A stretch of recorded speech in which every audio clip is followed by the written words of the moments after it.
Ok, vamos abrir aí, nós estamos falando sobre esse tema aí, sobre esse assunto, né? Não vou falar esse tema, mas esse assunto, no qual Deus já há um tempo colocou no meu coração, para que nós pudéssemos preparar a igreja. A igreja precisa estar ciente, e ela precisa ter fome, sede, no contexto de andar como Deus pede.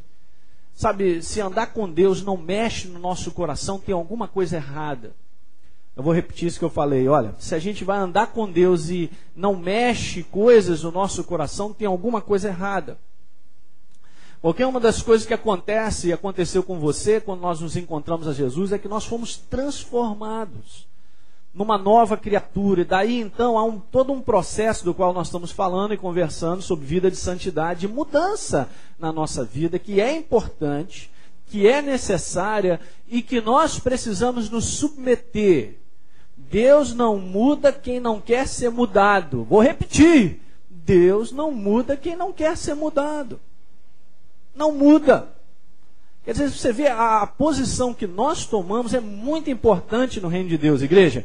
A posição que a gente tem diante de Deus e a gente toma com Deus é fundamental para o nosso crescimento, para sermos abençoados no futuro, para nós direcionarmos o nosso destino. Diga amém.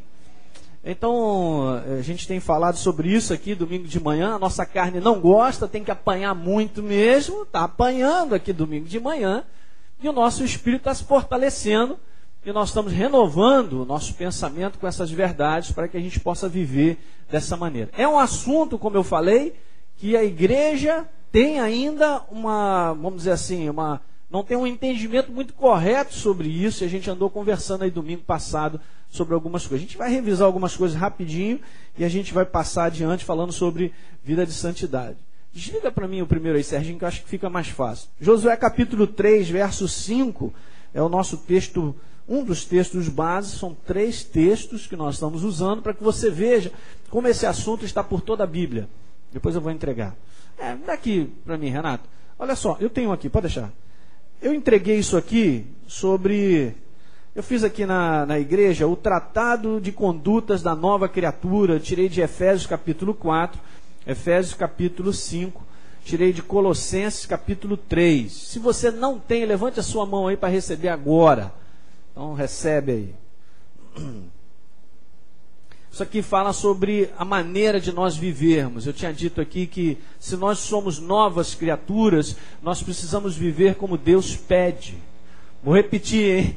Se somos novas criaturas, se alguém diga aleluia, nós temos que viver como Deus pede. Não como eu acho, ou como a minha carne gosta, né? Porque ela apanha muito. Tem que apanhar para nós andarmos com Deus, né? Então esse aqui é muito tremendo e maravilhoso.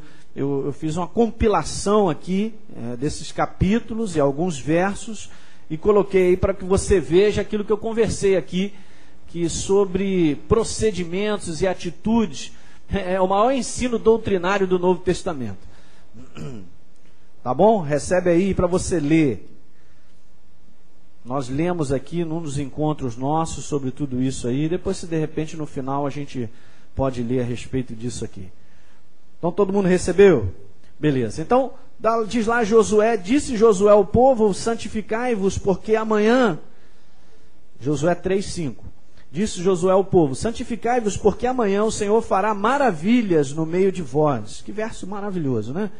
1 Tessalonicenses capítulo 4, no verso 3, a primeira parte diz, pois esta é a vontade de Deus, a vossa... Não deu tempo de abrir, pastor. Estou abrindo ainda, peraí. 1 Tessalonicenses capítulo 4, verso 3, a primeira parte. Diz lá, pois esta é a vontade de Deus, a vossa santificação. Está bem escrito isso, que é a vontade de Deus, a nossa santificação? Está. Hebreus capítulo 12, vai um pouquinho mais adiante. No verso 14 diz lá, segui a paz com todos. Segui a santificação, sem a qual ninguém verá o Senhor. Esses versos mexem com a gente, hein? São tremendos, hein? Falando sobre santificação. E a gente tinha conversado algumas coisas sobre isso. Uma delas é que a gente tinha falado, santificação tem um significado de separação. Separação. Esse é o sentido. Separação com um propósito, porque a gente viu isso. Levítico, por exemplo, no capítulo 20, no verso 26, na nova versão, diz isso aí.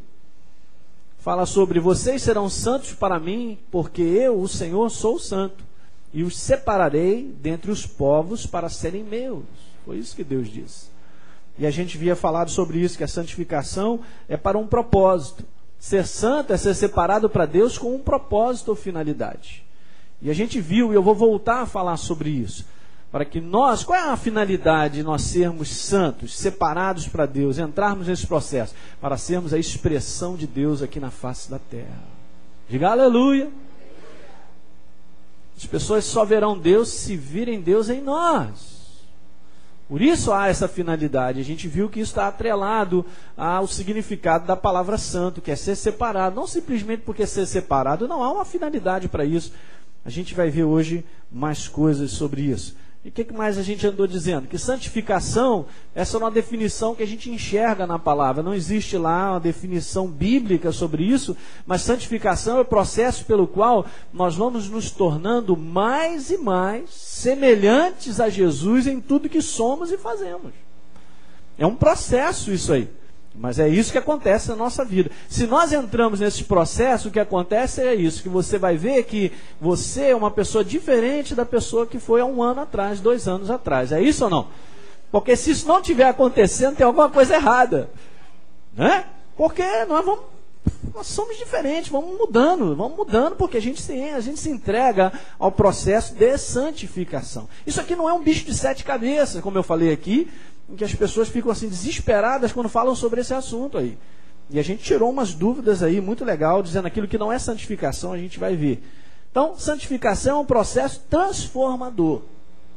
Porque se não estivermos sendo transformados, não é santificação. Não, pastor, eu estou dando uma melhorada, mas ainda continua... Não, peraí, você não está dando uma melhorada? Você tem que mudar, porque envolve a palavra metamorfo.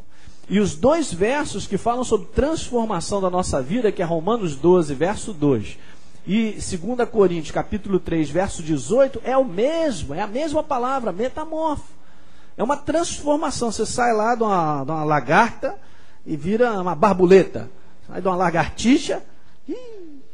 Não posso falar esse bicho não, que a minha mulher fica desesperada. É um jacaré. Você sai lá de um jacaré e, sei lá, vira outro bicho. Glória a Deus, porque nós somos mudados. Amém? Graças a Deus. Santificação é um processo transformador. Transformador. Graças a Deus, porque Deus nos transforma. O que mais que a gente tinha falado? Santificação não é. Falei 3 coisas. Deixa eu lembrar rapidinho para você guardar isso no teu espírito. Primeira coisa que santificação não é um processo para se tornar santo. Porque já somos santos em Cristo Jesus. Não é isso? Nós lemos aqui algumas passagens mostrando que então o apóstolo Paulo, quando fala da igreja, fala: olha, vocês santos da igreja, porque nós somos separados para Deus, tá bom? Então não é um processo para a gente se tornar santo, porque se você recebeu a Jesus como Senhor e Salvador, você é nova criatura. Tornar-se santo, gente, não é algo que o homem faz por uma vida de méritos ou ações, porque esse é um conceito religioso que a gente tem, que a gente vive num país, se falar sobre ser santo é algo que até depois da morte, vamos dar uma avaliada em tudo que a pessoa fez e como foi a vida dela, para ver se ela entra nesse processo de beatificação para poder ser santo. Mas esse é um conhecimento popular, é um conhecimento religioso, no qual nós fomos envolvidos, no nosso país é assim, mas esse não é o conceito da Bíblia, diga aleluia. E é justamente por não ser o conceito da Bíblia que o inimigo cega as pessoas de compreenderem um assunto tão importante como esse. Então, ser santo não é algo que eu faço. Ser santo é algo que Deus faz na nossa vida. Uma coisa é se tornar santo, Deus faz. A outra é entrar no processo de santificação, que então a gente viu isso, ó. O processo de santificação não é para se tornar santo, é para se manter santo. Nós temos que permanecer. Lembra que nós lemos aqui em Apocalipse, aquele que é santificado. Vamos ler essa passagem, é boa. Está falando no último livro, hein? E no último capítulo. Como se terminasse o livro, Deus terminou o livro dele dizendo: olha, vou dar umas lembranças para vocês que são da igreja, hein? E diz lá no verso 11 do capítulo 22. No finalzinho do verso 11, vai comigo. O justo continue na prática da justiça. O santo continue na prática do santificar-se. Está escrito isso ou não? Uhum. Então, o processo de santificação não é para se tornar santo, é para se manter santo. E nós lemos aí no verso 14, bem-aventurados aqueles que lavam as suas vestiduras. É um processo contínuo, não tem que interromper. Você não faz alguma coisa hoje e daqui a 2 anos faz de novo. É algo todo dia. Nós vivemos com Deus. Está guardando isso no teu espírito? Diga aleluia. Isso. Então manter-se santo, gente, é um processo contínuo, hein? Operado pelo homem, mas produzido por Deus. Deus traz a transformação, Ele muda. Ele faz você ser diferente à medida que eu me ponho nessa linha de produção. Aleluia! Mas eu me ponho e Deus me transforma. Porque uma das coisas que acontece é a pessoa tentar mudar. Gente, ninguém consegue mudar. A gente encontra isso no meio da igreja também. As pessoas estão tentando mudar, mas não sabem o processo de como Deus nos muda. Nós somos mudados e transformados pelo poder dessa palavra sobre a nossa vida e por nós andarmos em comunhão com Deus. Você vai ver só. Você começa a andar com Deus, começa a ser renovado no poder dessa palavra, você comunga com essa palavra, comunga com Deus, você percebe que você começa a ser diferente. As suas atitudes, comportamentos começam a ser diferentes. Diga aleluia. A árvore, ela não fica lá assim, agora sai fruto. Fica lutando para o fruto sair dela ou do ramo dela. Não, é um negócio espontâneo, é um negócio que brota. Então não lute para ser transformado. Se entregue a Deus e você verá transformação. Amém? Guardou isso? Falei, guardei. Manter-se santo é um processo contínuo. Uma outra coisa que a gente viu que santificação não é um processo automático. Então, Deus não espera que nós sejamos, no dia seguinte, algo que não podemos, né? Porque é um processo. Está dando para entender isso aí, gente? Não é automático. Isso aqui tira um bocado de fardo. Tira um bocado de coisas pesadas sobre a nossa vida. Porque Deus não espera que você seja uma pessoa completa, amadurecimento perfeito, assim como eu expliquei sobre isso, né? Nenhuma árvore nasce produzindo frutos. Ela foi programada para produzir, mas existe um tempo em tudo isso, e a gente começa a receber de Deus, a produzir frutos mais tarde, mas não é um processo automático. Eu tinha dito algumas coisas aqui, ó. Processo de santificação é como uma árvore que produz frutos. Nenhuma árvore frutífera nasce produzindo frutos. Mas também isso não é desculpa de nós continuarmos a andarmos com Deus. Olha, falei de Gálatas capítulo 5, no verso 22 e 23, que fala lá sobre o fruto do Espírito. É amor, alegria, paz, paciência, amabilidade, bondade, fidelidade, mansidão, domínio próprio. E eu tinha explicado isso aqui, eu não vou entrar em detalhes aí, depois você dá uma olhada. Pega o CD aí para você ouvir sobre o contexto. Quando Paulo fala em Gálatas, ele está falando sobre o espírito humano, não está falando sobre o Espírito Santo. Lembra que eu falei que Deus não produz, Ele é. Deus não produz, Ele é. Então, quem é que produz? A gente viu aqui, baseado em João capítulo 15, de que os ramos, como disse Jesus, que somos nós é que produzimos os frutos. Quer ver? Vá comigo a João 15. Para quem não teve aqui domingo passado, a gente falou sobre isso aí. João capítulo 15. Veja o que diz aí. No verso 5, né? Eu sou a videira. Jesus diz assim, vós, a igreja, são os ramos. Quem permanece em mim e eu nele, esse o quê? Porque sem mim nada podeis fazer. Veja. Então os ramos é que produzem os frutos. Nós produzimos o fruto do Espírito porque a presença de Deus está em nós, porque nós nos renovamos em Deus e a sua presença se manifesta na nossa vida. Então é o espírito humano. Você vai ler Gálatas capítulo 5, você vai ver que Paulo está falando da luta da carne contra o Espírito. A carne não luta contra o Espírito Santo, a carne luta contra o espírito humano, é você. Você que luta contra a sua carne. É uma carta endereçada à igreja, às pessoas que são novas criaturas. Então o nosso espírito está vivo, diga amém. E a tua carne luta contra o teu espírito, é isso aí. Então, o que mais que a gente falou? Deus não produz amor, que eu falei, Ele é amor. Deus não produz paciência, Ele é paciente. Ele não produz bondade, Ele é bom. Aleluia.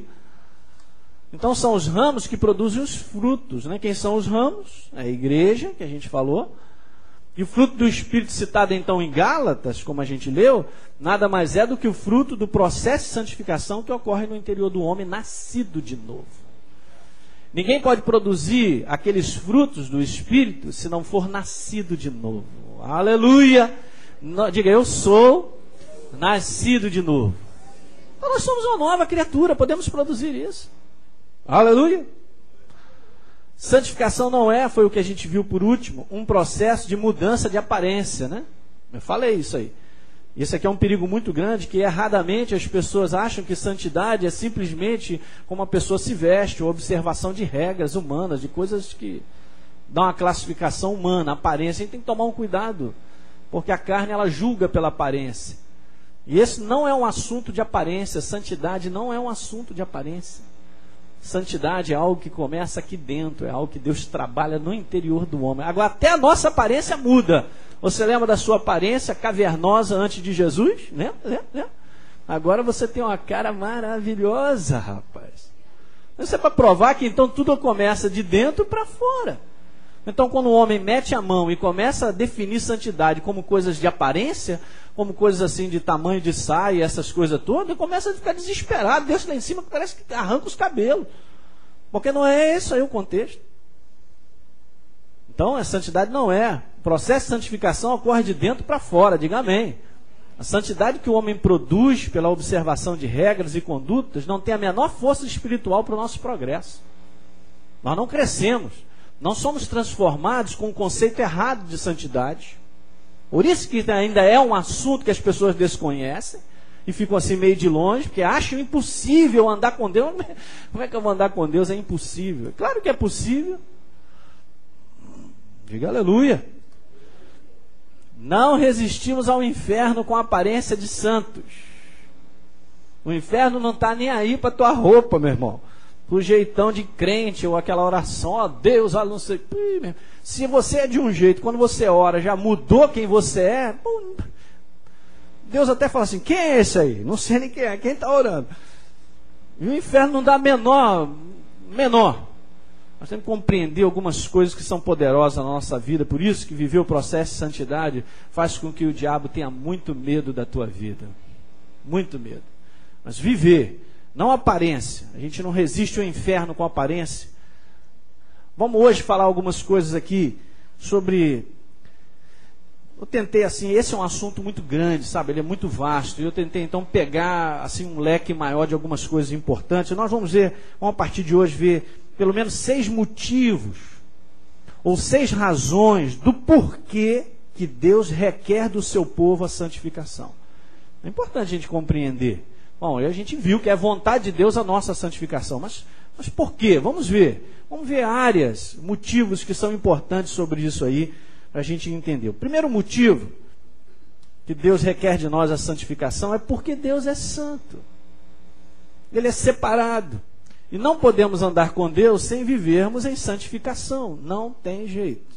É o mais básico, parece ser o óbvio. Pastor, isso é o óbvio. Claro que é o óbvio. Isso é o óbvio. Tanto é verdade que eu peço que você vá lá a 1 Pedro. Quando então Pedro fala sobre isso, né? 1 Pedro, capítulo 1. No verso de número 14, está escrito assim: como filhos da obediência, não vos amoldeis, ou não vos conformeis às paixões que vocês tinham anteriormente na vossa ignorância. Que paixões que ele está falando aqui? Ele está falando sobre o apetite da nossa carne, o apelo da nossa carne, as paixões da nossa carnalidade, da maneira que nós andávamos outrora, porque Paulo fala isso em Efésios. Está dando para entender, gente? Nós tínhamos uma maneira de viver, vivíamos pela nossa carne, pela mentalidade humana, pelas coisas que nos provocavam. né, reações carnais, não tinha nada de espírito vivo. Então Pedro está falando, olha, não, como filhos da obediência, não vos amoldeis, não se conformem às paixões que tinham anteriormente. Pelo contrário, veja o que está escrito aí no verso 15, segundo é santo aquele que vos chamou, tornai-vos o que, gente? Santos também vós mesmos em todo o vosso procedimento. Está dando para entender aqui o que Pedro está falando? Ele estava falando sobre o contexto, nós santificarmos o nosso procedimento, a maneira de nós vivermos. Aí Pedro tira essa passagem aqui e refere isso no Novo Testamento, que é uma passagem que se encontra em Levítico. Se encontra lá no livro de Levítico essa passagem. E ele diz então assim, ó, porque está escrito. O que está escrito aí, gente? Sede santos, porque eu sou santo. Ele tira essa passagem lá de Levítico, que está no capítulo 11, no versos 44 e 45. Ele tira de lá. Sede santos, porque eu sou santo. Deus disse isso. Agora, vamos dar uma lida nesse verso aqui, no verso 15 e no verso 16. Eu gosto muito de usar a Bíblia viva, muitas vezes é muito preciosa para dar um recheio nesse bolo muito jóia. Então peguei aqui só para você entender. Está escrito assim, mas agora sejam santos em tudo quanto fizerem. É como se Pedro estivesse dizendo assim, gente, agora vocês têm que ser diferentes, como diferente é o teu Deus, aleluia, hein? Porque o mundo. O procedimento é o mesmo sobre a face da terra de todos aqueles que não têm o Espírito de Deus. Mas agora sejam santos, diferentes em tudo quanto fizerem, tal como é santo o Senhor. O próprio Senhor disse, vocês têm de ser santos, pois eu sou santo. Diga aleluia. Glória a Deus. E não tem aqui essa ideia, gente, de a gente ficar pensando, mas isso aqui é impossível, esse negócio de santidade é algo inalcançável, porque você já está ouvindo aí o que eu estou falando, e nós sabemos que Deus requer de nós estarmos no processo de santificação. Diga aleluia. Se todo dia nós andarmos, e nós ouvirmos, e nós reconhecermos que o Espírito Santo está pedindo algo de nós, e nós obedecemos, aleluia, é isso aí, gente, é só isso aí. Hã? Sabia que a nossa consciência é uma consciência viva, e Deus nos fala através da nossa consciência, você que é nova criatura, diga amém. Muitas vezes a nossa consciência está ali falando, não, tá acusando, está batendo alguma coisa, a gente tem que acertar, nós temos que ver isso. Mas então isso já é referido, Pedro então está falando sobre esse contexto. Então, nós fomos feitos santos, gente, por causa da nossa natureza. Então, eu sou nova criatura, sou santo. Nós somos separados para Deus. Agora, vamos entender aqui, porque Pedro está falando uma outra coisa que ele pede, é a santificação no contexto do nosso proceder. É no nosso procedimento. Então, o sentido primário, lembra que a gente falou sobre isso? O sentido primário de santidade é ser separado para Deus. O que na prática nos faz viver separados da maneira em que o mundo vive. Quantos versos falam sobre isso? Muitos versos. Por exemplo, um dos apelos de João, falando dentro desse contexto, ele diz assim, vá a 1 João, por favor. Um pouquinho mais adiante, no capítulo 2 de 1 João, verso 15, João diz assim, não ameis o mundo, nem as coisas que há no mundo. Se alguém amar o mundo, o amor do Pai não está nele. Esse envolvimento do amor ao mundo envolve todo um proceder, um viver. E ele fala sobre isso, porque tudo que há no mundo, olha, a concupiscência da carne, dos olhos, a soberba da vida, não procede do Pai, mas procede de onde? Do mundo, que é inspirado pelo maligno. Tá certo, gente? 1 João 2, verso 15, eu li até o verso 16, né? Entende? Então, o sentido primário é ser separado, que na prática então faz a gente viver separado. Pastor, mas isso aí tem um sacrifício? Claro que tem. É ser completamente diferente num mundo de uma maré, ou de está todo mundo remando para um lado, você rema ao contrário, mas é assim mesmo. Nós remamos ao contrário, diga aleluia. Esse assunto é importante. Quando então Pedro fala lá, sede santos, porque eu sou santo, ele está referindo ao que Deus disse, ele estava falando sobre nós sermos separados de alguma coisa que nós estamos muito próximo, que é o mundo, para não sermos contaminados. Não sermos contaminados. Se você conhece um pouquinho a Bíblia, e você já leu algumas vezes, você leu o Velho Testamento, você vai ver que o assunto mais evidente do Velho Testamento é Deus dizendo, não façam isso, não façam aquilo, sai daí, vem para cá.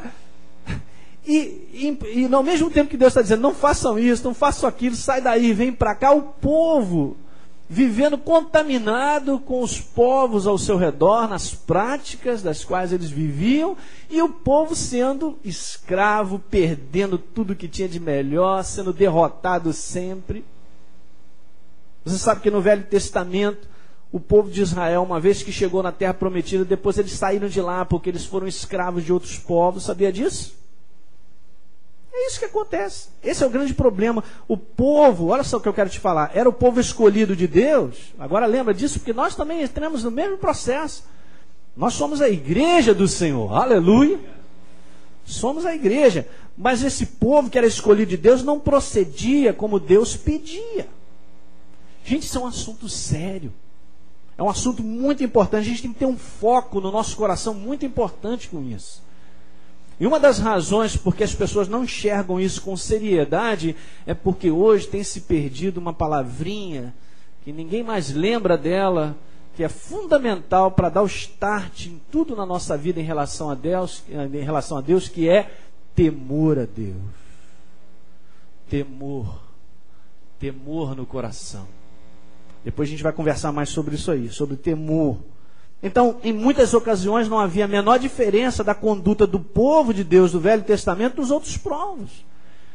Você sabia que o povo no Velho Testamento era idólatra, gente? Literalmente, eles adoravam outros deuses. Em muitas situações do Velho Testamento, em épocas, o povo pegava os seus próprios filhos e imolavam, queimavam vivo a outros deuses. Mas o povo de Deus era macumbeiro? Era macumbeiro. Aí você imagina então as brechas, né, que se abriam para que eles fossem escravos, para que eles perdessem o melhor de Deus. Quem está entendendo isso aí? Pois é. Por exemplo, todo o livro de Jeremias, bem como a maioria dos profetas, se você for ler isso aí, profetizam a advertência contra o mau procedimento. Eles profetizavam contra essa contaminação do povo de Deus com práticas que estavam fora da vontade de Deus. Vamos ver algumas passagens em Jeremias. Vai comigo a Jeremias 2. Você tem que ler o livro todo de Jeremias, você vai ver que chega a ser repetitivo, né?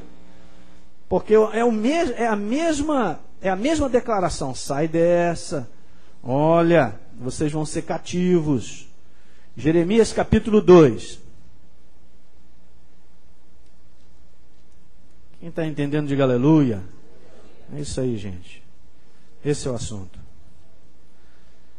Você sabe que nós estamos falando sobre isso porque nós vamos ter um 2006 maravilhoso, gente. Escuta, Deus não faz nada por um acaso. Eu sei por que Ele está trazendo à nossa igreja esse contexto de coisas para nós aprendermos. Não é só um pastor que você está me vendo todo domingo aqui. Deus está no nosso meio. Eu tenho que olhar para 2006, olhando para isso aqui seriamente, porque Deus quer rechear o meu 2006 assim. Como eu falei, o desejo de Deus é transbordar a nossa vida de bênçãos, mas é importante nós levarmos a sério isso aqui. Temos que levar com seriedade isso. Jeremias capítulo 2, então, verso 7, já começa. Algumas coisas, ele diz assim, Jeremias... E Deus falando através de Jeremias, eu vos introduzi, falando em relação ao povo, numa terra fértil, para que comesseis o seu fruto e o seu bem. Veja. Mas depois de terdes entrado nela, vós a contaminastes, e da minha herança fizeste abominações. Veja essa palavra contaminação. Nós somos a igreja hoje, diga aleluia, mas eu não posso voltar ao meu estado antigo. Eu não posso deixar ser contaminado novamente. Vamos pular um pouquinho aí para o verso 19. Olha o que Deus fala em relação ao próprio povo dele. A tua malícia te castigará e as tuas infidelidades te repreenderão. Sabe, pois, e vê que mal e quão amargo é deixares o Senhor teu Deus e não teres temor de mim. Está escrito temor? Diz o Senhor Deus dos exércitos. Veja como está aí. Capítulo 4, verso 14. No capítulo 4, verso 14, diz lá assim: lava o teu coração da malícia. Deus está falando para o povo, hein? Ó Jerusalém, para que sejas o que, igreja? Salva. Até quando hospedarás contigo os teus maus pensamentos? Mas esse era o povo de Deus? Era um povo de Deus altamente contaminado. Veja aí no capítulo 23, e agora Deus dando uma palavra mais séria em relação aos sacerdotes, aos guias do povo, né? Os guias, os sacerdotes. Jeremias 23. Eu peguei alguns versos só, existem vários, hein?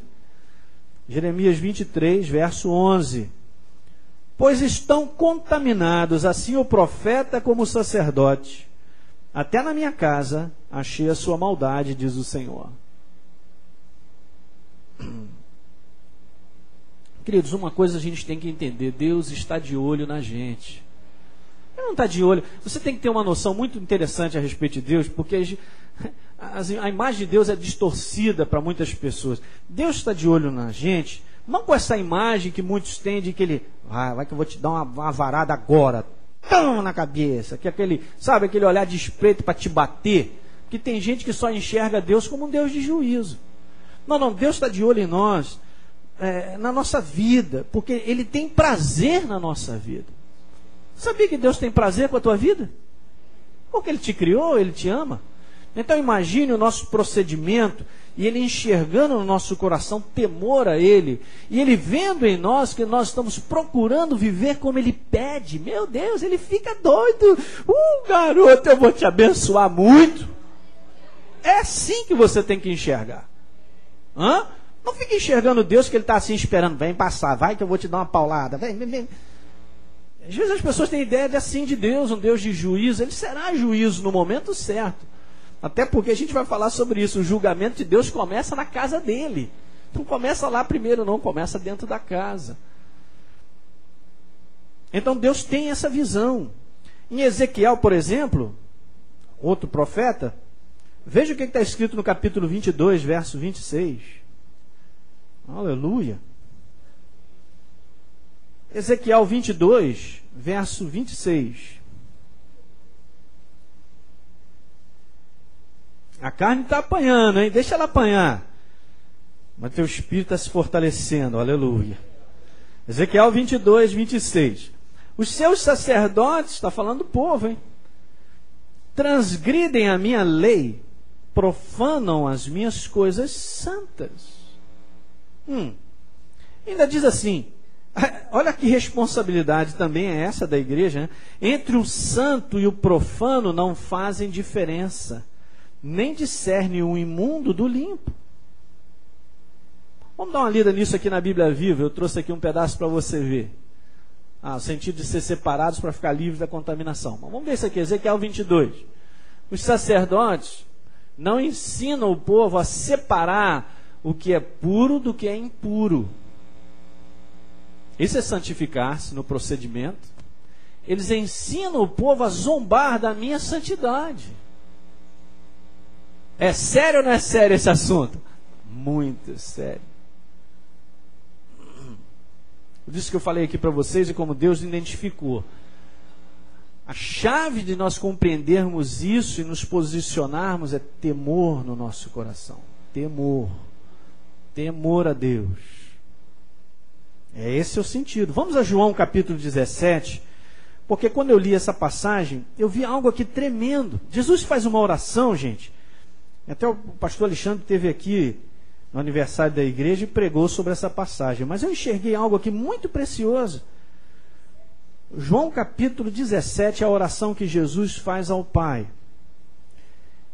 E nessa oração, é muito interessante porque nós vamos ler 9 versículos e Jesus fala 9 vezes a palavra mundo.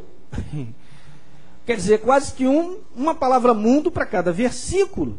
Dos 9 que nós vamos ler, 9 vezes está sendo feita a palavra mundo. Jesus fala 9 vezes. E 2 vezes ele repete que os discípulos não são do mundo. Pegou isso aí?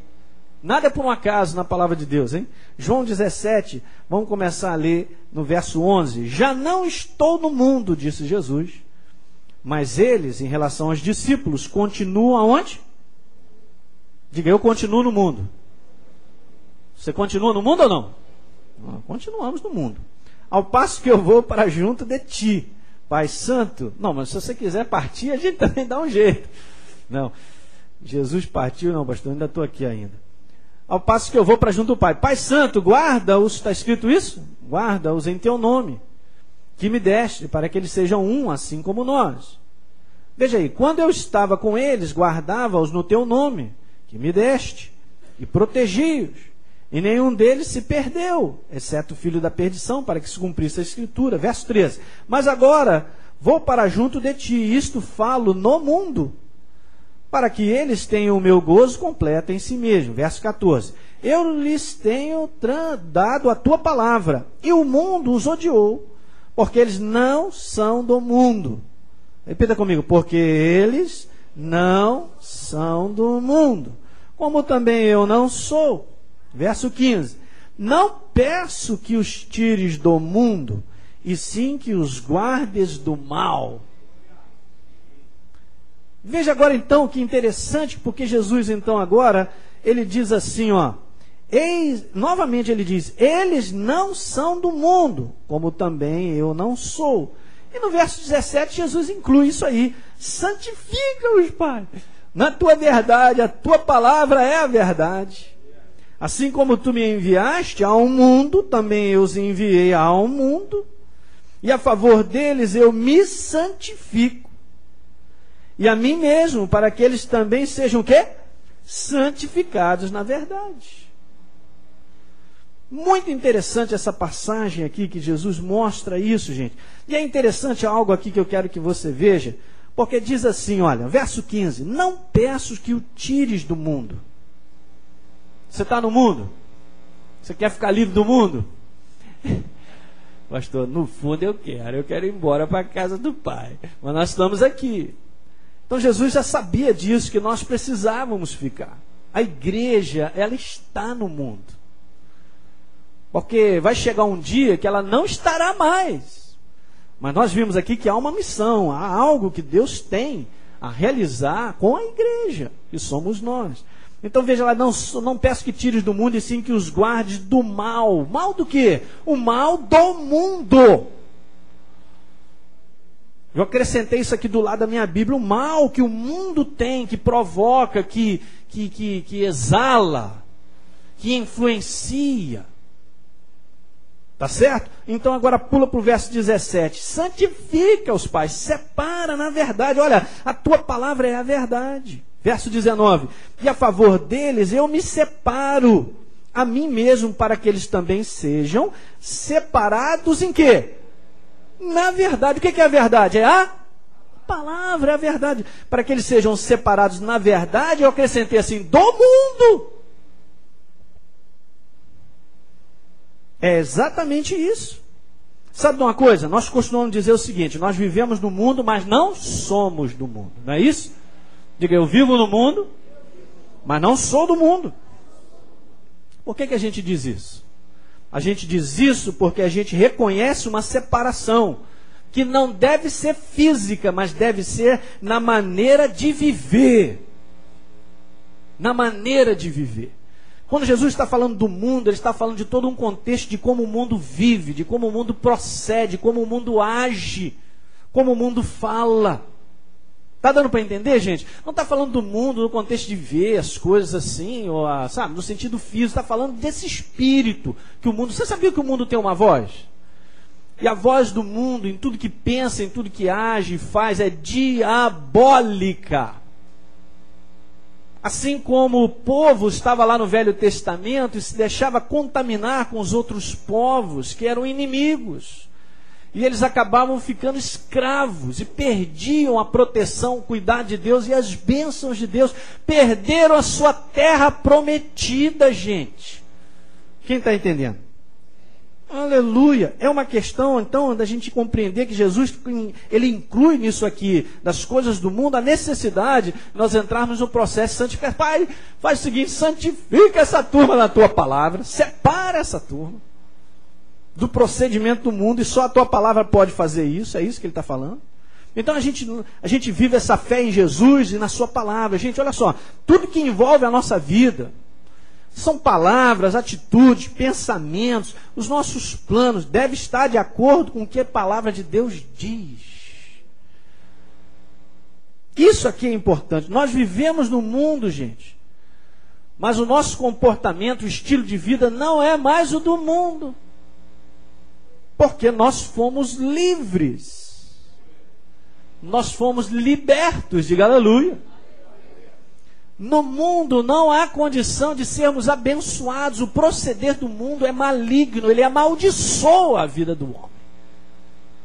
Então veja como esse assunto é um assunto que a gente tem que ter um foco muito legal, porque se somos novas criaturas, mas vivemos ainda a maneira do mundo viver, eu sou um monstro, uma aberração. Quando é que eu vou ver as bênçãos de Deus na minha vida? Nunquinha. No dia de São Nunca. Quando eu vou ver as coisas sendo resolvidas na minha vida? Nunca.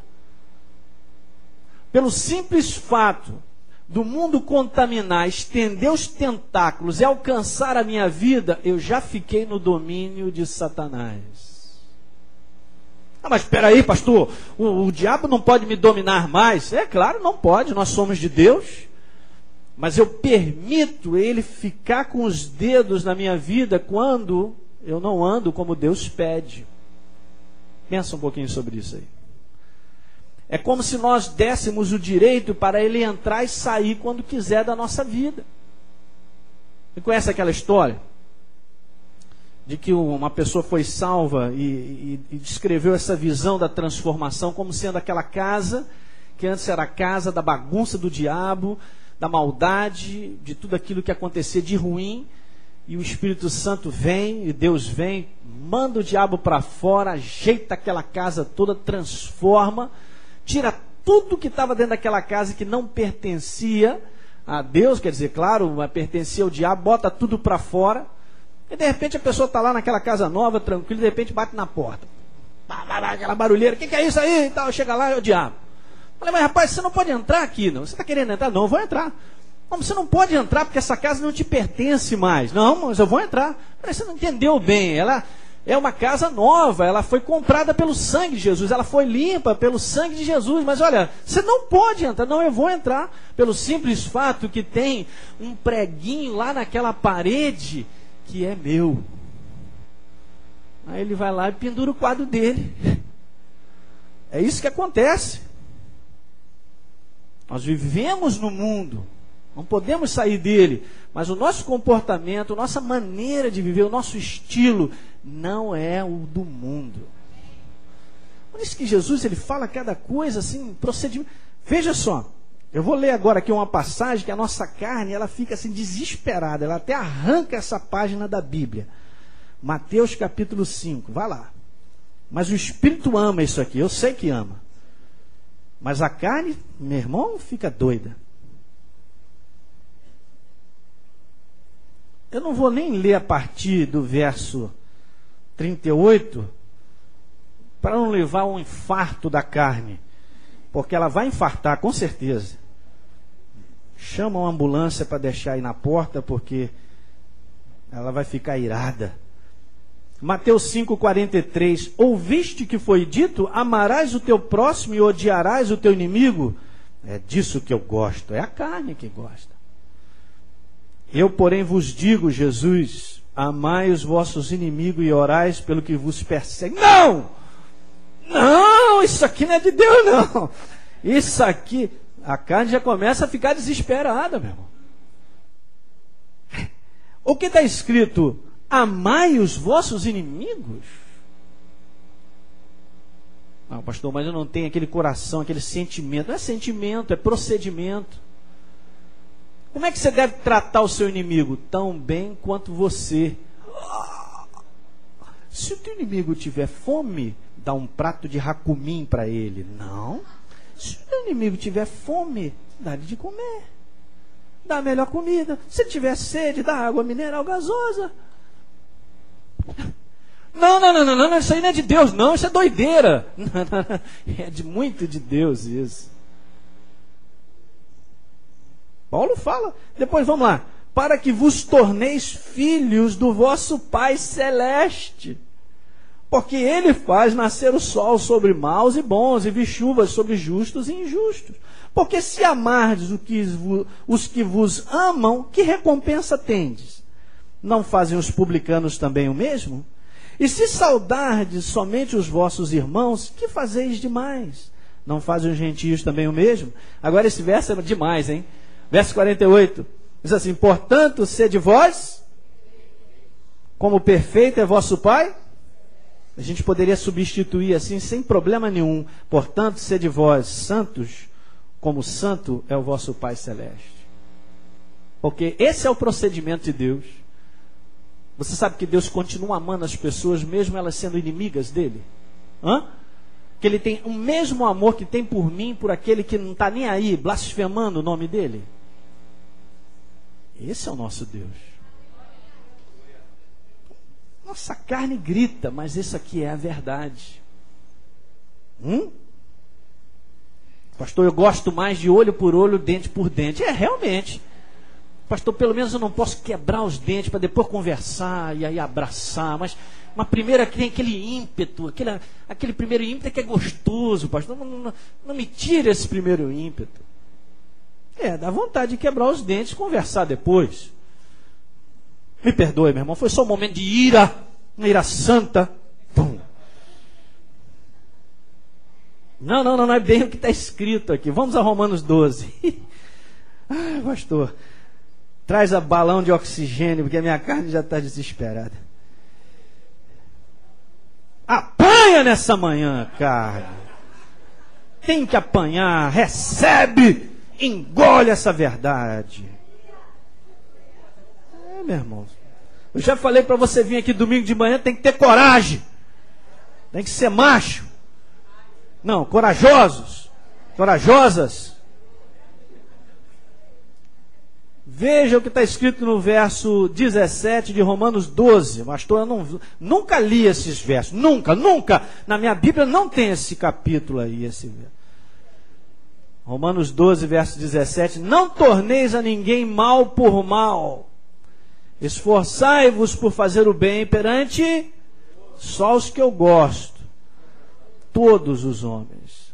Mesmo aquele chefe da minha repartição.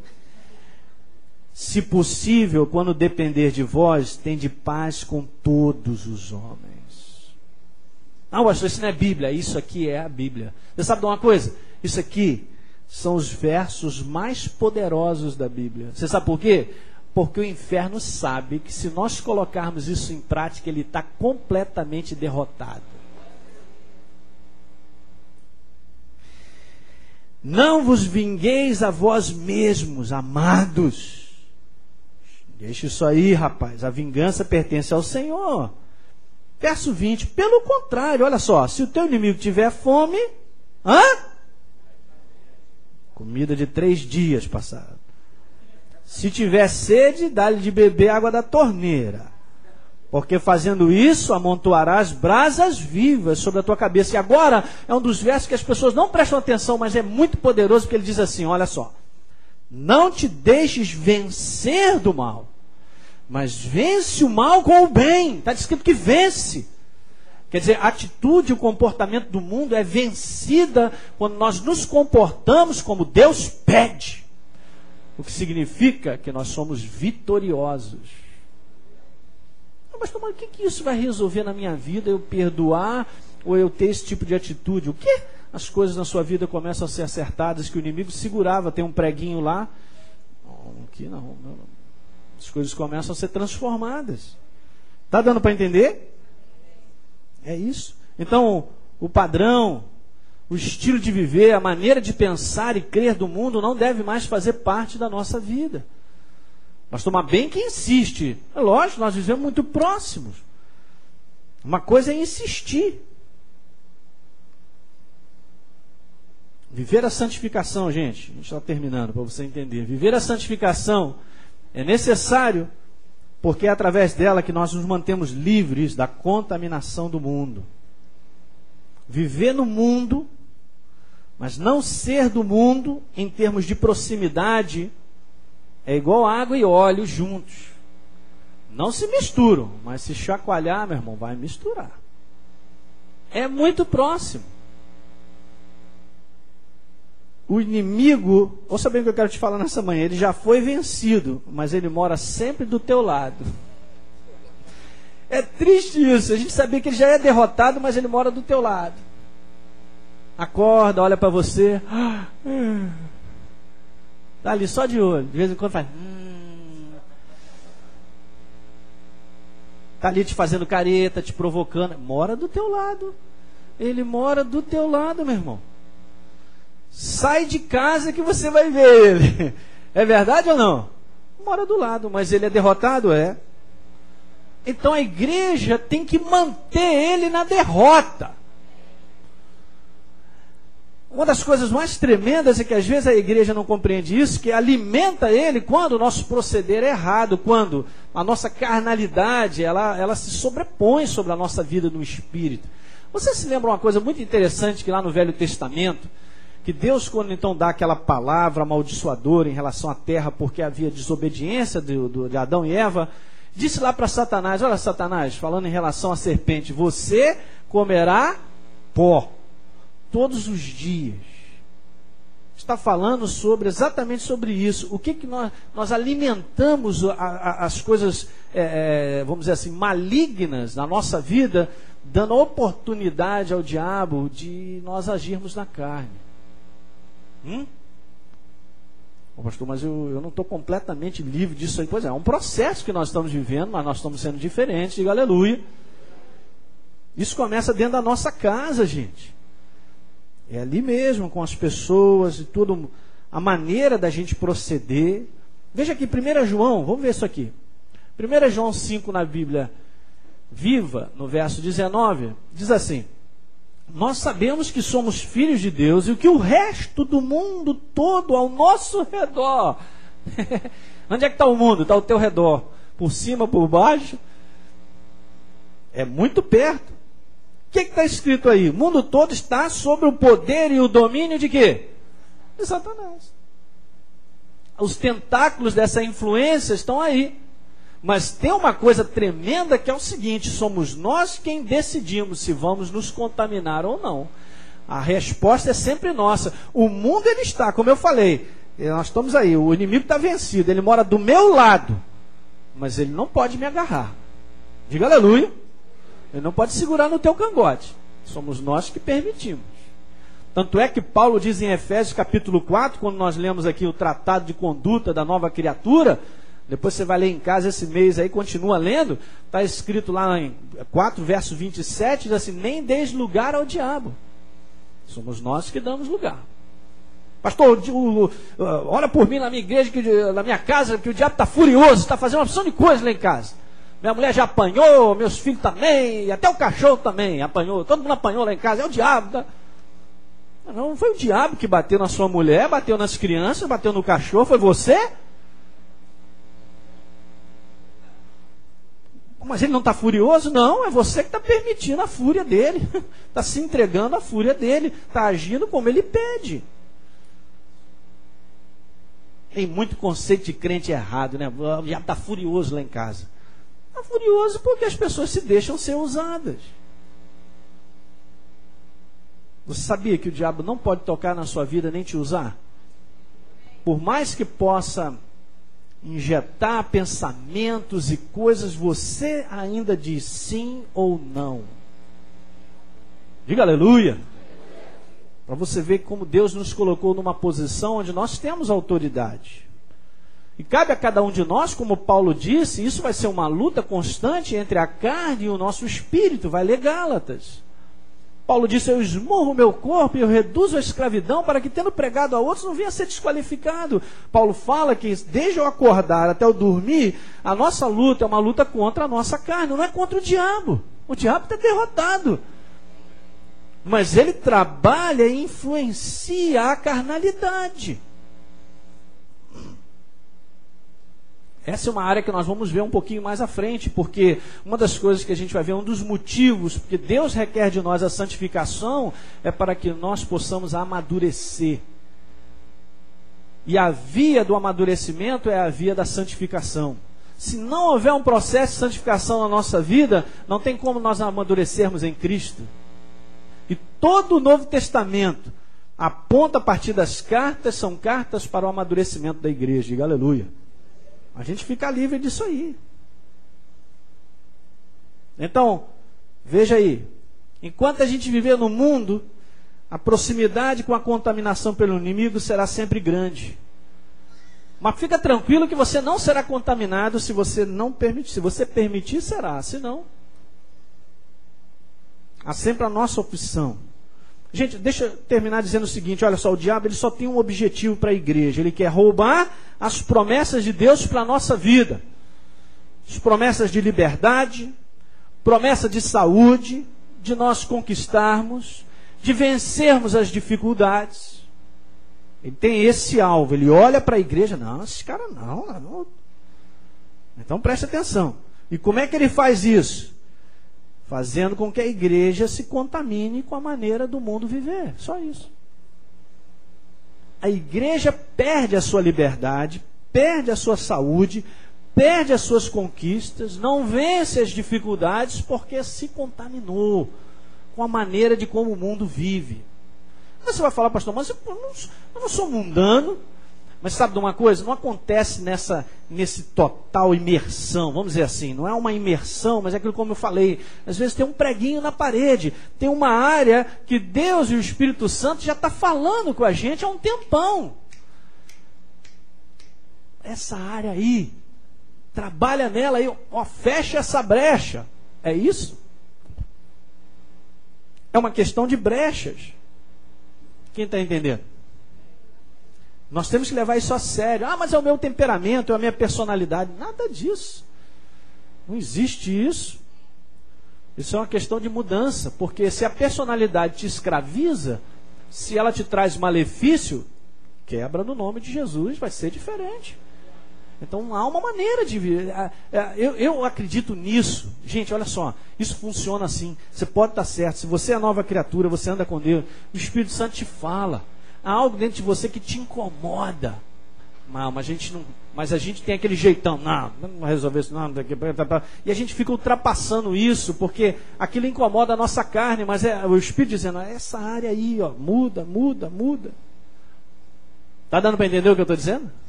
Porque senão o mundo estica a sua mão e o inimigo segura.